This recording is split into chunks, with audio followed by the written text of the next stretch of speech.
good to be here this morning. It's good to see you. Fall is coming. I am so ready. They say next week it's going to really drop. The week we're going to get in the water for baptism. Yeah, we got 8 so far. Very excited. We'll hear more about that after the service. This morning we're beginning part 2 of our fall campaign. Every year we do a theme, and this year it's been awesome. Had such tremendous feedback. The theme, as many of you know, is heaven. And we've seen the biblical concept of heaven, of the goal of all things is how Jesus is going to one day unite heaven and earth as one and rule over everything along with all who believe in him. It's an awesome vision. And in part 2 of this series, we're going to think about now what it means to live in light of that reality, of the future that's coming, this heavenly hope, and how that is supposed to transform the way we live on earth, especially the way we use our money and possessions. Randy Alcorn calls this the treasure principle. Now, he wrote the book on heaven that we've been studying, and he also wrote this little book that we're going to use for part 2 called The Treasure Principle. You just saw the trailer for it. It's a great little book. It's sold over 2 million copies, and it's really good stuff. And we're going to be using this in our life groups. And the good news is, even if you're new or you haven't signed up for a life group, you can still do that. I'll tell you about that afterwards. We have some of these for sale out at the connection cart for $7, so you can pick one of those up today if you want. And I just hope that you'll get involved in a life group. Every group's got room for new people, and so you can either sign up online or out at the cart. But anyway, I'll tell you more afterwards about that. But in the introduction to this little book, Alcorn writes this. He says, all your life, you've been on a treasure hunt.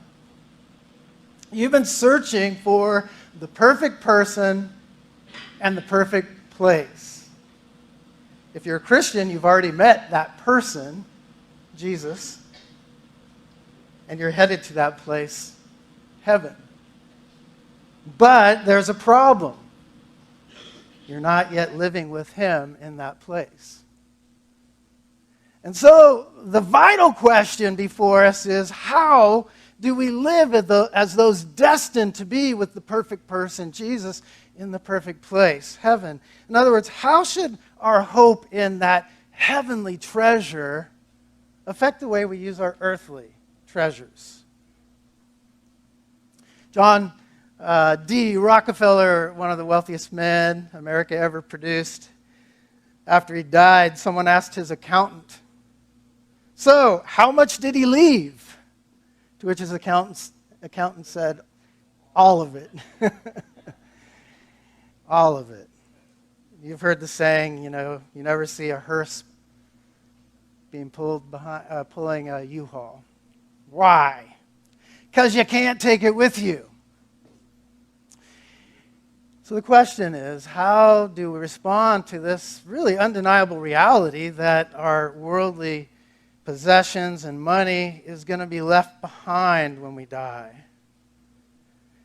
Now, if you don't believe in God, you're going to answer that question radically differently than if you do have faith. So if you don't believe in God, you believe we're here just by accident, that when you die, your body just rots in the ground and that's it, it's over, no eternal existence. If you think that the only happiness that you're going to have is right here and now, then you're going to say you can't take it with you, so enjoy it while you can.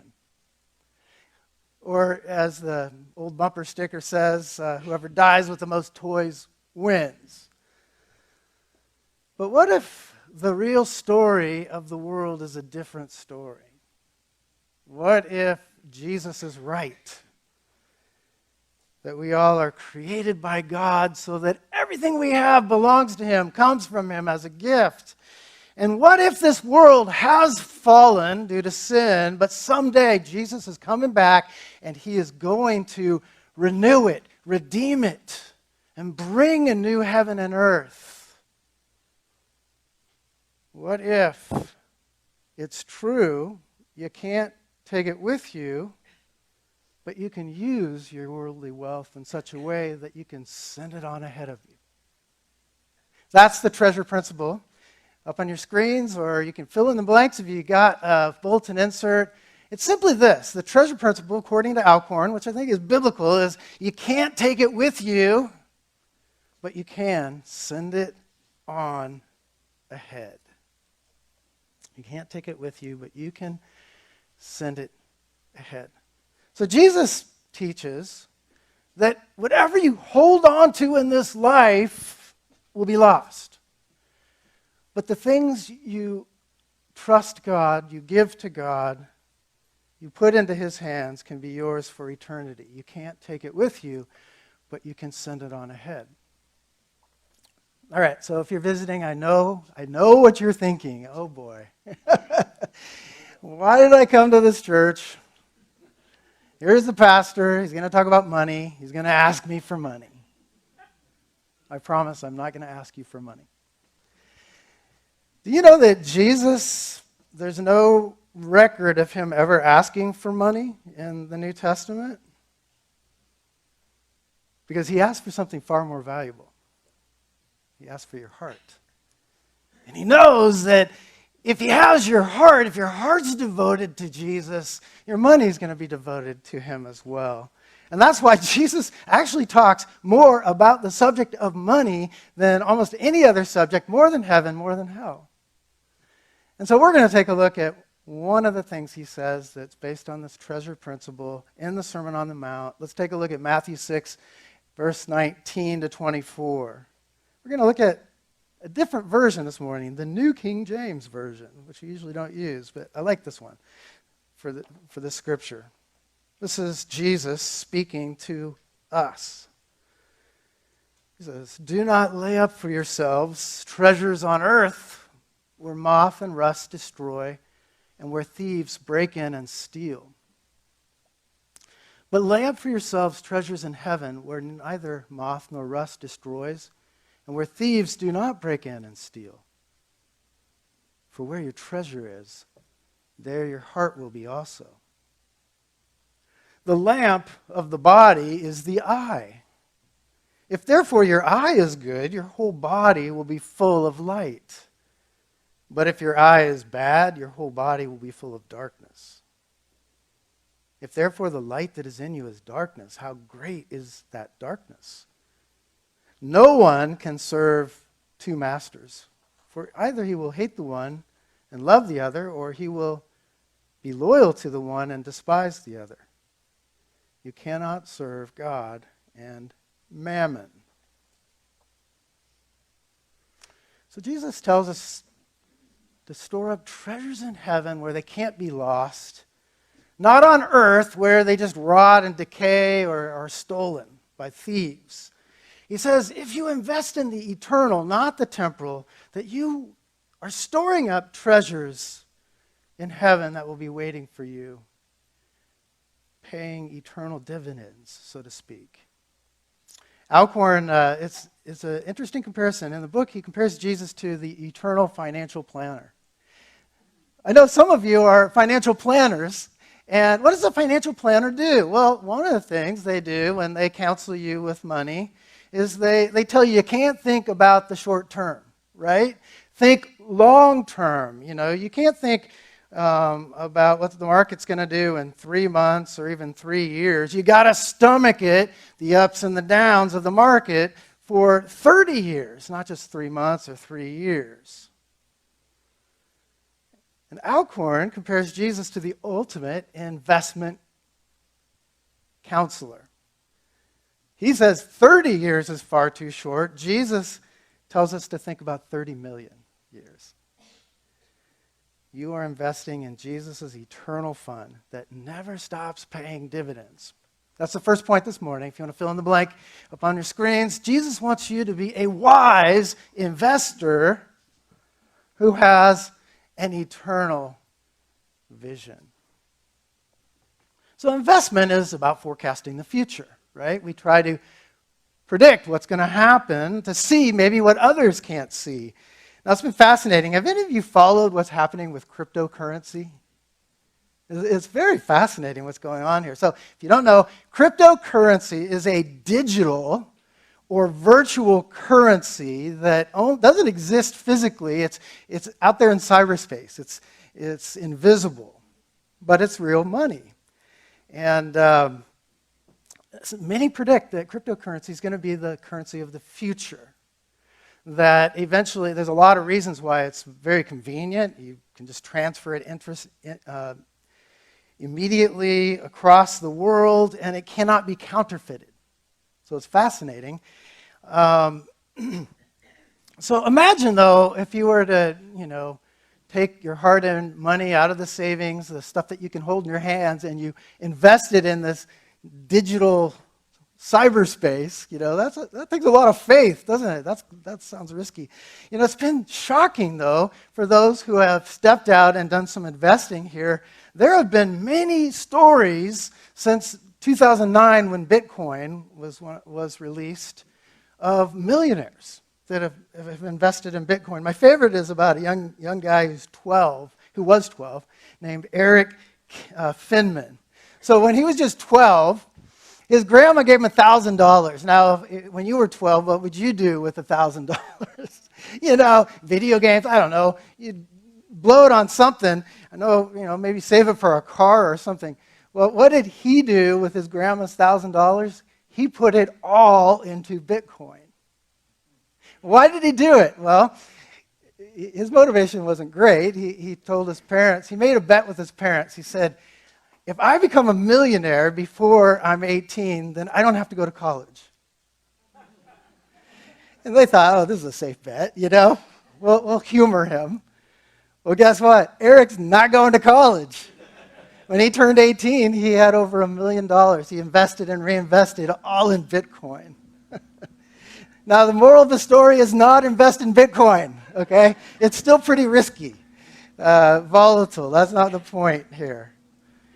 But let's just play with this a little bit. Have an imagination. Let's say that at some point they work out the kinks with this, and it does become the money of the future, and the world economic powers, they all say, we're going to switch to cryptocurrency in 10 years. And until then, you can still spend your regular currency, dollars, francs, pounds, whatever, but in 10 years, you're not going to be able to spend that anymore. It's all got to be cryptocurrency, Bitcoin, or whatever. Well, how would that change in the next 10 years how you use your money? Well, if you're wise, you would invest every penny you could in Bitcoin or whatever cryptocurrency you chose, and you would just keep what you needed to live on, and you wouldn't want to have any left over after that 10-year period was done, right? That's the way you would invest in the new currency. Well, when Jesus was talking about storing up treasures in heaven, he was speaking this sort of same language about investing in a new currency, because Earth's currency is no longer going to be spendable in heaven, and you can invest in heaven's currency right now. Because Jesus is the wise investment counselor. He knows one day you're not going to be able to spend anything that you save up on this earth, either when you die or when he returns, makes a new heaven and earth, and it's a whole new currency. So he's giving you a wise investment strategy, and he wants you to put it all, use what you need, and it doesn't mean you can't have fun and enjoy some things, but he's saying, be wise about what's going on here. The story of the world's very different than you might think. Now, some people misunderstand Jesus' teaching on money. Maybe you do. A lot of people think, well, Jesus in the Bible talks about money is evil. No, money is not evil. That's not what Jesus is saying. He's not saying it's wrong to enjoy good things and want treasure. He says it's just foolish to hang on to and store up treasure that's not going to last. Do you see that? God tells us everything he's created is good. We've been learning this in the Heaven series. The material world is good. It's not evil. And God created all things for your enjoyment. But here's the problem. We can't enjoy things if we love the gift more than who? The giver. And that's the problem we face in this fallen, broken world. So nowhere in the Bible does it say that money and possessions are evil. Rather, what does it say? It says the love of money is the root of all kinds of evil. See, God tells us that life is about relationships, and we're to love people and use things. But when we love money, we get it backwards. We love things, and we use God and people. And what happens when we do that is, Jesus says, the love of money, it blinds us to its power and influence. And that's what Jesus was referring to. You might have wondered, what is all these three little sayings of Jesus, how do they fit together? Take a look again at verse 22. Jesus is warning about how money makes you blind. Listen to this. The lamp of the body is the eye. If therefore your eye is good, your whole body will be full of light. But if your eye is bad, your whole body will be full of darkness. If therefore the light that is in you is darkness, how great is that darkness? So Jesus is using our physical eyes as a spiritual metaphor. So if your physical eyes are blind, if they're not healthy, you can't see clearly, you're in darkness. If you turn off all the lights in this room, or if you can't see anything, and you try to walk through it, you're going to stumble and trip over the chairs. Right? If your eyes aren't healthy, they're blind. It's dangerous if your eyes are diseased. But if your eyes are good, the light comes in and helps you to navigate. And so what Jesus is warning us about the power of money to blind us to its own influence and control over us. Now hang with me here. This is important to understand. It's kind of like he does a little surgery first before he gives us the solution. So this part hurts a little bit, all of us. And what he does is he says when you fix your gaze upon money, what happens is greed begins to grip your soul and distorts the way you see things so that what's really important is distorted, so you don't really see what matters. You live in the spiritual darkness. Your perspective is distorted. That's the second point this morning on the outline is this, that storing up earthly treasures makes you blind to the destructive power of money and possessions. So greed, it skews your perception so that you love things and use people. Right? That's what money does. It makes you blind. It's kind of like the guy who won the lottery. He called his wife. He said, pack your bags. And she's all excited. Warm weather or cold weather? He goes, it doesn't matter as long as you're gone when I get home. Come on. That's what greed can do. It can blind you. You can't see what controls you, what's really important, relationships. And that's why greed it's unlike other kinds of sins. You know, other kinds of sins, you know when you're doing them, right? They're obvious. I mean, you don't have to be convinced. When you steal something, you know you're a thief. If you kill somebody, you know you're a murderer. But greed is different. If you don't know when you're covetous, to use that Old Testament term, greedy. You don't see it. That's why Jesus warns about greed and different than he does with other sins. Jesus says, watch out. Be on your guard against all kinds of greed. Jesus doesn't say, watch out. You might be committing adultery. Why? Well, it's kind of obvious, you know. You don't wake up the next morning, you're not my wife. Greed is different because it blinds us to its own power and influence. And that's why most of us, we don't think we're greedy. That's something that other people are. That's why it's such a dangerous sin, because it has the power to blind you to its influence. Money just has this power to make you kind of covet what your neighbor has, to use those Old Testament terms. That's why we never see ourselves as rich, because there's always somebody who's got more. than us, right? I mean, you may make a good salary. Maybe you make $100,000 a year, but you got a friend. He makes $1 million a year. Or, maybe you own a nice home worth $500,000, but you got a friend, his home is worth $10 million. Or you drive a slightly used, nice SUV, but your friend buys a brand new luxury SUV every year. And what happens is money has the power to convince us that there's always someone who has more, and therefore, I'm not rich, that guy's rich. Right? Come on, admit it. That's what it does to us. It does it to all of us. It blinds us, and nobody ever feels rich, and that's why we never feel like we have enough to be generous. That's the danger of money. But the biggest danger is not just that it blinds us to its influence. The biggest danger of money is that it blinds you to the greatest sin that destroys relationships: pride. Money blinds you to your arrogance and pride. I like how Tim Keller puts this. He says there's something about wealth that causes you to overtrust your intuitions so that you feel like you're an expert about everything. All right? This is true if you think about it. Think about this. If you start to make money, you take credit for being smarter than others. The reality is that you are smarter at making money, but your heart says you're just smarter. The reality is that you are better financially than other people, but your heart begins to tell you you are better than other people. The fact is that you maybe economically have people below you, but your heart tells you that they are just below you. You see the destructive power that money has to blind us, to think that we're better, superior, smarter.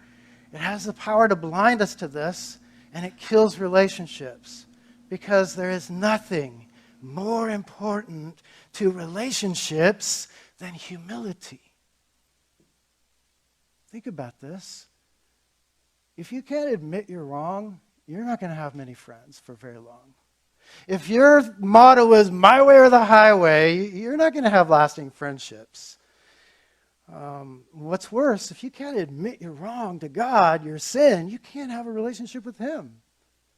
You can't be forgiven if you don't confess.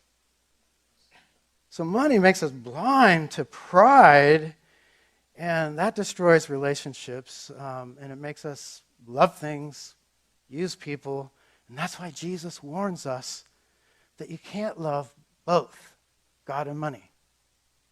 Take a look again. This is what he finishes with here in verse 24. It says, "No one can serve two masters, for either he will hate the one and love the other, or else he will be loyal to the one and despise the other. You cannot serve both God and mammon." I know that's the only thing I didn't like about this translation. What is mammon? Well, it's just a biblical term that describes how money and wealth are a false god. You see, Jesus warns us that money can become a rival god in your heart, a substitute for God. And how does that happen? When we make money our god, we begin to look to money and possessions to do things, to give us things that only God can give us. See, you were created to find your significance in God. In His image you are made. That is why you're valuable. But money is a false god. It lies to you, and it gives you a false sense of significance. It makes us think that we need lots of money to feel important. We need to live in an expensive neighborhood. We need to drive expensive cars. We need to wear expensive clothes so we feel important. And so we use wealth to gain approval from others instead of from God. It's a rival god. It's a substitute, a false god. In the same way, God alone is your security. God alone makes you safe. He is the sovereign king. Nothing can shake him. He has all power. You're to find your safety and your protection in him. But money tempts us to look to it, to feel safe and secure in an uncertain world. You know, we stupidly believe that money can keep us safe from all harm. So we stockpile it in savings accounts and retirement accounts. And we think that, if I have enough money, then I can have control of my life. Yeah, I hear the laugh there. And it leads us to buy expensive security systems to keep the thieves from stealing, and to buy organic food and vitamins to keep healthy. And there's nothing wrong with vitamins, don't worry. Or large insurance policies just in case disaster hits. So we're tempted to find security in money rather than God. Do you see what Jesus is saying? As I already said, he's not saying that God doesn't want you to enjoy these good things. That's not the point. He's saying he doesn't want the good things to take the place that only God has in your life, for you to look to these things for what only God can give. And he's saying that money has the power to keep you from the one true love that can meet all your needs. The love of God. And that's why he says you can't love both, God and money. It's only when you love him above all else that you can truly be happy. It's only when you find your value in him that you will truly feel valuable. It's only when your hope is in him that you will feel totally secure. Well, here's the problem. And this is the surgery part. We have to get real, right? Jesus knows our problem. Every one of us has this proclivity, this sin nature, and we look to things rather than God, right? Our treasures are on this earth. And he warns us about this. We believe these false gods can meet our deepest needs when they cannot. So the question is now, what can we do to be delivered from the power of money? Now it's going to get good. Now's the hope. Now's the healing part. Jesus gives us 2 practical steps. You already read them. It's very simple. He says, first, you got to stop storing up treasures on earth. And then second, you got to start storing up treasures in heaven. Now, he's not talking about earning salvation. We already know this. So what is he saying? Third point, last point this morning. You must first locate the place of your earthly treasure so that you can then relocate it to heavenly treasure. All right? You got to locate where your false gods are, where your earthly treasure is, and then relocate it to heaven. So how do we do that? How do we locate our earthly treasure? And Jesus, we already read this as well. It's a very simple but profound truth in verse 24. Take a look again. Jesus says, where your treasure is, there your heart will be also. So Jesus says, follow the money. If you want to know where your real master is, where your real treasure is, follow the money. Let me just give a personal illustration. So you know I'm a sinner just like you. I love to fish. Some of you know this. And when I lived in Western Canada, I had a little boat, and I learned to salmon fish, and it became my passion. I thought about it all the time, and I think that was a little too important to me. And the reason I know this is my wife told me that my boat was my mistress. But how do you know when something becomes a treasure more than God? How did I know that fishing was a passion that I treasured? Well, you follow the money, and here's the thing. When it came to fishing, I had no problem pulling out my wallet. The money just flowed, No problem spending a couple $100 a day on the water, right? I mean, and it is expensive. You fill up the tank with gas, and you stop at the tackle store, and this might break. I better buy this. Oh, that's the lucky lure of the day. Better buy that. Before you know it, a couple $100 is gone, and not to mention the food and everything else. But it didn't matter. My money just flowed to fishing. But when my wife Lynn, when she goes to spend a few $100 on the things she loves art. I can't believe how much it costs. It costs that $50 to get into an art museum, or to buy good art or jewelry. Where your treasure is, there your heart will be. Be honest, all right? Don't just slam the pastor and his wife for being materialists. You have a treasure. We all do. It may not be fishing or art. So I'm going to pick on you a minute.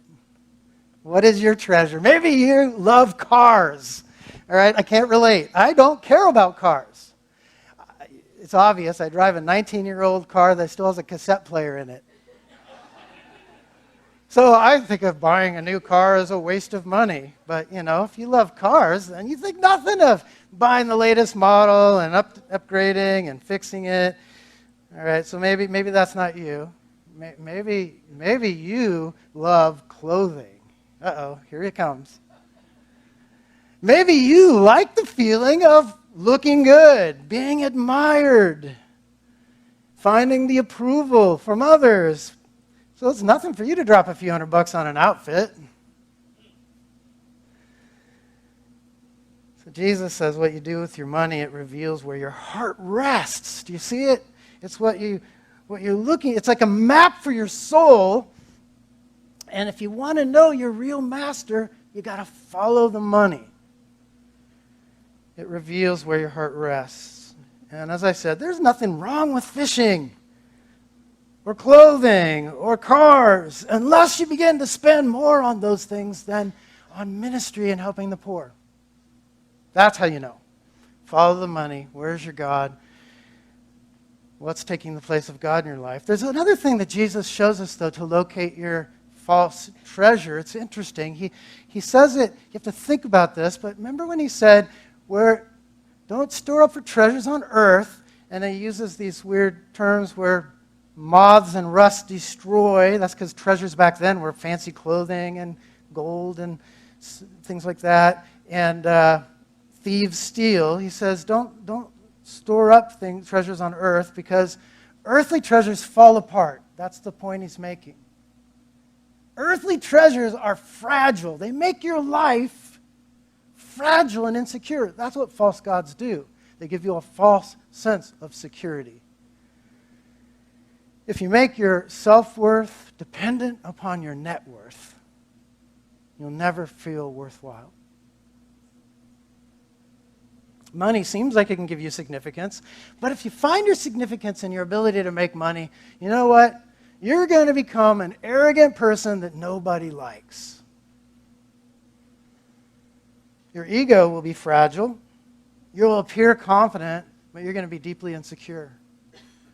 Earthly treasures make your life fragile, insecure.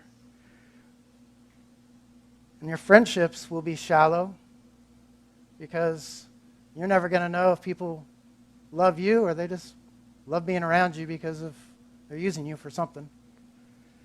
So if you look to money to give you a sense of security, you will never feel secure.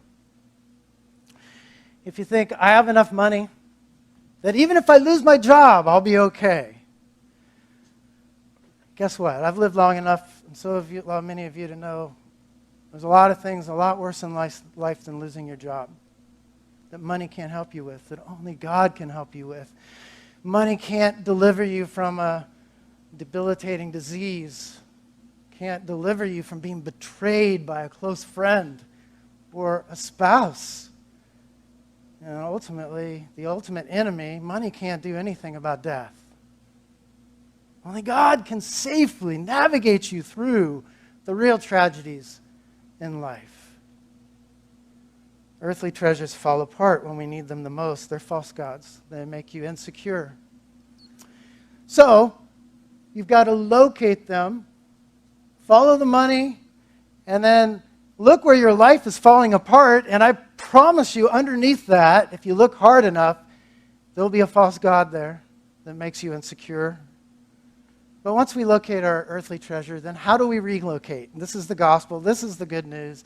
This is how I pull the stinger out. How do we relocate our money from earth to heaven so that our true security and satisfaction and significance is in the right place? Well, only by fully grasping who Jesus Christ is and what he has done for you. The Bible says very clearly, he puts it in financial terms, He, Jesus, who was rich, became poor so that through his poverty, you might become eternally rich. We've been talking about this in the Heaven campaign. The Bible says that he, Jesus, who had the ultimate status, significance, the Son of God eternally, gave up that status, was forsaken on the cross by his Father so that you might receive the status of a son or daughter of the living God. Jesus Christ, who could not, as God, suffer or die, took human flesh, suffered and died on the cross so that you can live forever in a world where you will never suffer or die. Jesus lost all of his heavenly treasure. Why? Why did he go to the cross? Why did he give up his riches? Why did he do it? Well, there was only one thing that Jesus had after the cross that he didn't have before it. You. He did it because you are his treasure. And when the light goes on and you see that you, remember we sang it, oh, how I love you, how you love me, help me to see. I'm your treasure. You did that for me. You gave it all up for me. Because when you see that you are Jesus' treasure, that is when he becomes yours. Because all your needs will be met in him. If he did that for you, he will do anything for you. And that's why Jesus says, if your eyes are good, you'll see clearly and you'll be full of light. What he means is you're clearly going to see that you are his treasure and he is yours. Do you see that? It's about the vision of seeing Jesus, because only then can you really enjoy the gifts more than the giver more than the gifts. Only when you see Jesus as your treasure can you rightly enjoy material possessions. That's what we've been learning in the Heaven campaign. You remember we've been learning this. I'm just going to finish up with this. We've been for a long time, we've been seeing that in this world, we do see Jesus, and it does change us, that vision of God, but we see dimly. Remember, it's like seeing in a mirror. We don't fully see Jesus, but the moment you cross over from death into eternal life, what happens? Do you remember? You're going to see Jesus face to face. And it says, the Bible says you're going to be changed because you will see him fully as he is, the vision of God. You will see that you are his treasure and that he is yours. And that's when you can live free from the bondage of these false gods. You won't stumble into darkness. Your eyes will finally see clearly to put your hope in the right things. Now, we can do that in this life, and that's why we got to keep our eyes on Jesus now. But that is the way that we relocate our treasure. You know, it's interesting. When Jesus says, if your eyes are good, they'll be full of light, the scholars say that that word good in the original Greek, it also means generous. Some double meaning here. When your eyes are on Jesus as your treasure, what happens? You become generous. Why? Because he gives you all things freely. You can let go and trust because you know that all things belong to you, that in eternity's coming.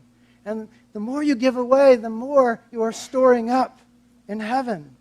You will see clearly to navigate around the false gods and make him the creator, what you worship, not the creation. And so that's our treasure principle. That's the insider trading tip that Jesus gives us. You can't send it. You can't take it with you. Why? Because in this broken world, still under the curse, things fall apart.